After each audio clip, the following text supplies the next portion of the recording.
आज की कहानी का शीर्षक है चार राजकुमार जो पत्थर बन गए। प्राचीन समय की बात है। एक राजा था जिसके चार बेटे थे। उसने उनको कह रखा था कि वे दिन रात उसके राज्य में पहरा दें और देखें कि उसके राज्य में कोई दुखी तो नहीं है, किसी को किसी चीज की जरूरत तो नहीं है। एक सुबह की बात है कि सबसे बड़े राजकुमार को पहरा देते समय एक जोगी मिला। वह जोगी एक तालाब के किनारे बैठा हुआ था और उसके पास चार घोड़े घास चर रहे थे। उसने देखा कि वे घोड़े, जितने भी घोड़े उसके पिता के पास थे, उनसे कुछ अलग ही नस्ल के थे और उनसे अच्छे भी थे। और वह जोगी के पास गया और उससे पूछा, ओ जोगी, तुम कौन हो और तुम यहाँ कब आए? तुम्हें यहाँ क्या चाहिए? जोगी बोला, मुझे तुम चाहिए। राजकुमार ने आश्चर्य से पूछा, मैं क्यों? मैं इस देश के राजा का सबसे बड़ा बेटा हूँ। मेरे पिता ने मुझे इस देश को देखने भालने के लिए कहा है कि मैं यह देखूं किसी को किसी चीज की जरूरत तो नहीं है।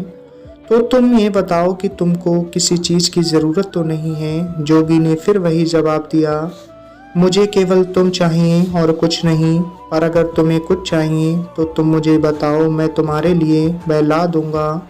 राजकुमार बोला, ओ जोगी, मैं तुम्हारे इन बढ़िया घोड़ों में से एक घोड़े पर सवारी करना चाहता हूँ। जोगी बोला, ठीक है, तुम अपनी सवारी के लिए इनमें से कोई सा भी घोड़ा चुन सकते हो। और ध्यान रखना, शाम होने से पहले पहले इसे यहाँ वापस ले आना। जब तुम यहाँ आओगे तो मैं उम्मीद करता हूँ कि मैं तुम्हारी दिन भर की सवारी के बारे में तुम्हारे कुछ अनुभव जरूर सुनूंगा। राजकुमार ने एक घोड़ा चुना और उस पर सवार होकर चल दिया।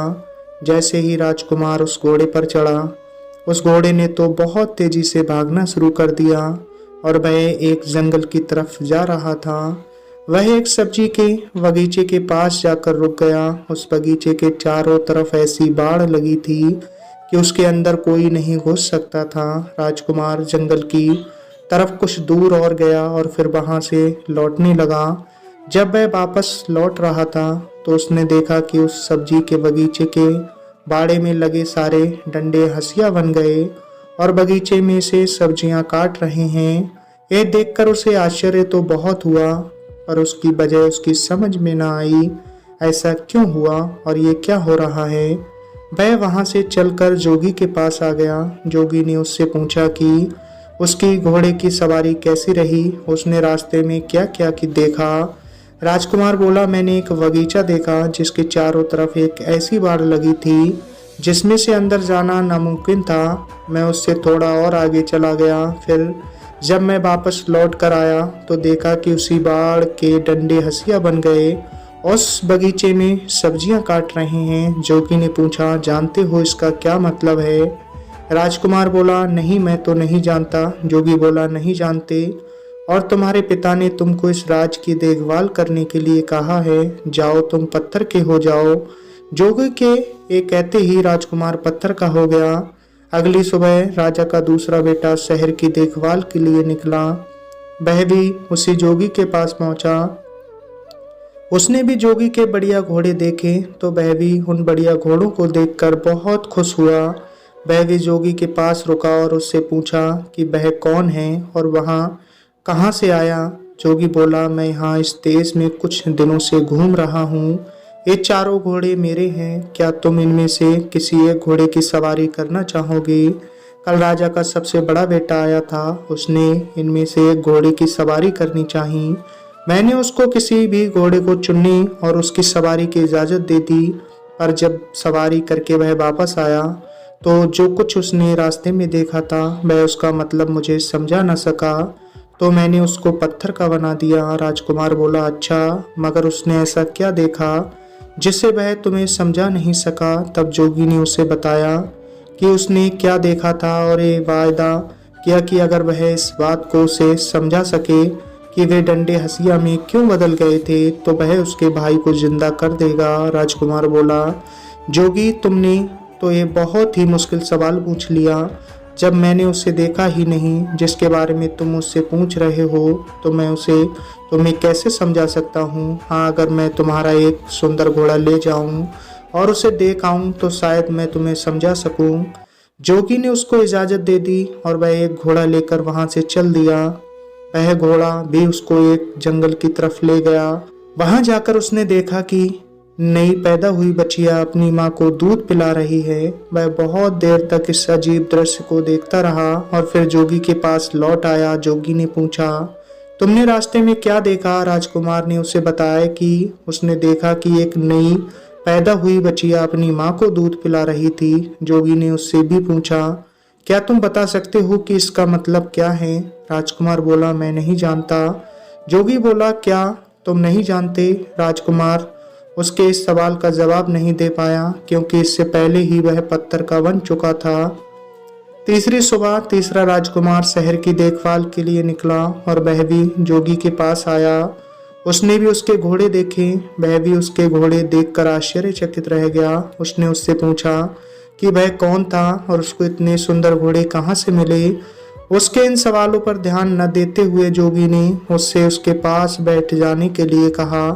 बातों बातों में उसने पता चला लिया कि यह भी राजकुमार था और अपने दो बड़े भाइयों की खोज में निकला था। उसने राह उसको बता दिया कि उसके दोनों बड़े भाइयों के साथ क्या हुआ। फिर उसके बाद उसने भी यही सवाल किया और उसके दोनों भाइयों को जिंदा कर देगा अगर वह उसके सवालों का जवाब दे दे, और इसी तरह अगर वह बता दे कि बाड़े के डंडे हंसिया में क्यों बदल गए और नई पैदा हुई बच्चिया अपनी माँ को दूध क्यों पिला रही थी। राजकुमार बोला, बहुत बहुत धन्यवाद। अगर आप मुझे अपना एक घोड़ा दे दें तो मैं इन अजीब चीज़ों को देख कर आ सकता हूँ और तब शायद आपको समझा सकूँ। जोगी बोला, हाँ क्यों नहीं, तुम इनमें से कोई एक घोड़ा ले जा सकते हो। ध्यान रखना कि शाम होने से पहले ही यहाँ वापस आ जाना। राजकुमार ने उन घोड़ों में से एक घोड़ा लिया और उस पर सवार होकर चल दिया। वह घोड़ा भी उसको जंगल की तरफ ले गया जहाँ उसने देखा कि एक आदमी अपनी पीठ पर लकड़ियाँ लादे लिए जा रहा है। वह केवल उन्हीं लकड़ियों से संतुष्ट नहीं है जो उसने इकट्ठी कर ली हैं, बल्कि वह रास्ते में पड़ी और भी लकड़ियाँ उठाता जा रहा है। राजकुमार ने सोचा, इसका मतलब क्या हो सकता है? जब मैं जोगी के पास पहुंचूंगा तो मैं जोगी को इसका क्या मतलब बताऊंगा। अफसोस से राजकुमार भी इस दृश्य का मतलब समझाने में नाकामयाब रहा और जोगी ने इसको भी पत्थर में बदल दिया। अगली सुबह राजा का चौथा और आखिरी बेटा शहर की देखभाल के लिए और अपने भाइयों को ढूंढने के लिए निकला तो वह भी जोगी के पास आ निकला। उसने जोगी को प्रणाम किया और उससे पूछा कि क्या उसने उसके तीनों भाइयों को देखा है। जोगी बोला, हाँ देखा है। कहकर उसने एक तरफ इशारा करते हुए उससे कहा कि देखो तुम्हारे तीनों भाई ये खड़े हैं। मैंने ही उनको पत्थर में बदल दिया है क्योंकि उन्होंने पास के जंगल में जो कुछ देखा था वे उनको मुझे समझा नहीं सके, पर मैं उनको जिंदा कर सकता हूँ अगर तुम मुझे उन सब का मतलब समझा दो। इसके बाद उसने उन राजकुमारों द्वारा देखे हुए तीनों दृश्य उसको बता दिए। राजकुमार बोला, अगर आप मुझे इतना समझा सकते हो और अपना घोड़ा दे सकते हो तो मैं घोड़ा सवारी के लिए ले जाऊंगा और शायद मैं उनका मतलब बता सकूं। मैं खुद उस जंगल में जाकर उनको देखना चाहता हूं। जोगी ने उसको इजाजत दे दी और राजकुमार उन घोड़ों में से एक घोड़ा लेकर जंगल की तरफ चल दिया।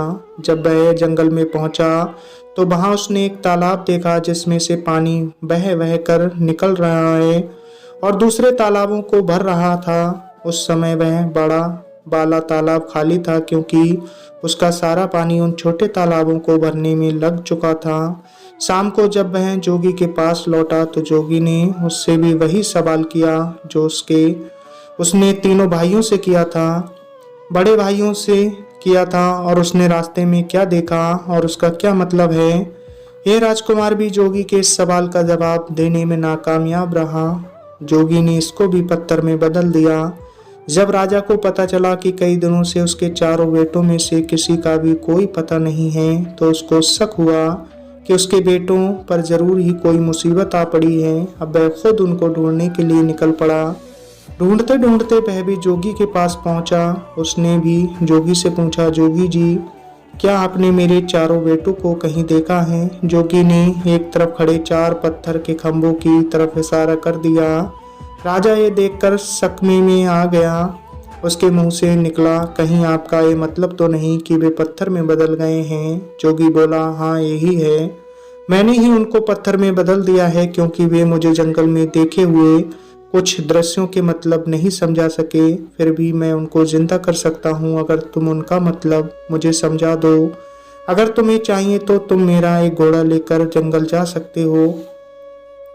राजा बोला, नहीं धन्यवाद, इसकी कोई ज़रूरत नहीं, पर अगर आप मुझे ये बता सकें कि उन्होंने क्या देखा जिसको भी आपको नहीं समझा सके, तो शायद मैं उनको आपको समझाने की कोशिश कर सकूं।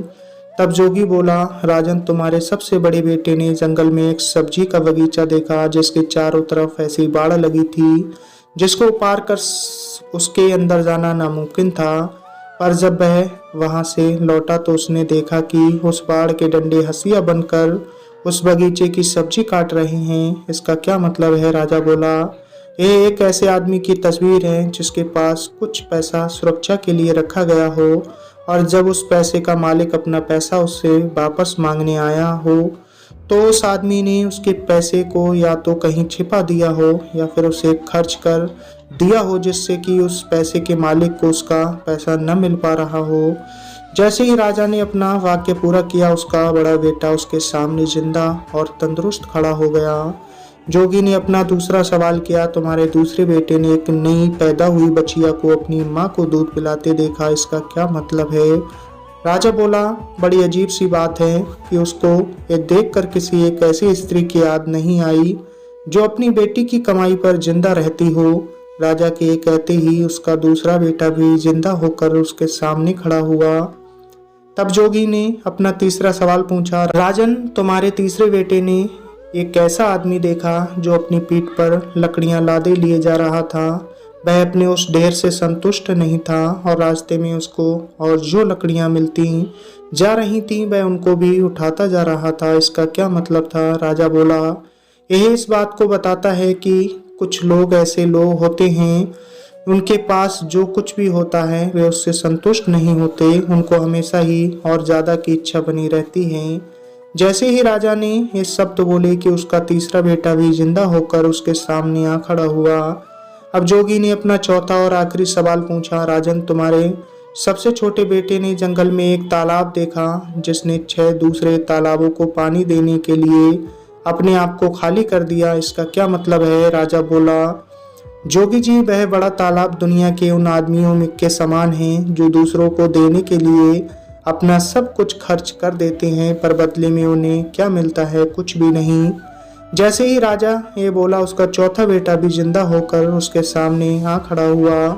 राजा और उसके चारों बेटे खुशी खुशी अपने महल वापस लौट आए। कुछ समय बाद ही राजा ने अपनी गद्दी छोड़कर अपना राज्य अपने बच्चों को दे दिया और वह खुद जंगल में शांति से रहने चला गया।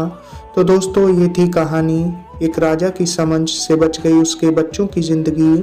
आपको कैसी लगी ये कहानी कमेंट्स बॉक्स में ज़रूर बताएं, और दोस्तों चैनल को ज़रूर सब्सक्राइब कर दें, और इसी तरह एक से एक बेहतर कहानी सुनने के लिए बने रहें हमारे साथ। मिलते हैं फिर अगली वीडियो में एक नई कहानी लेकर। आपने अपना कीमती वक्त दिया, तब तक के लिए धन्यवाद।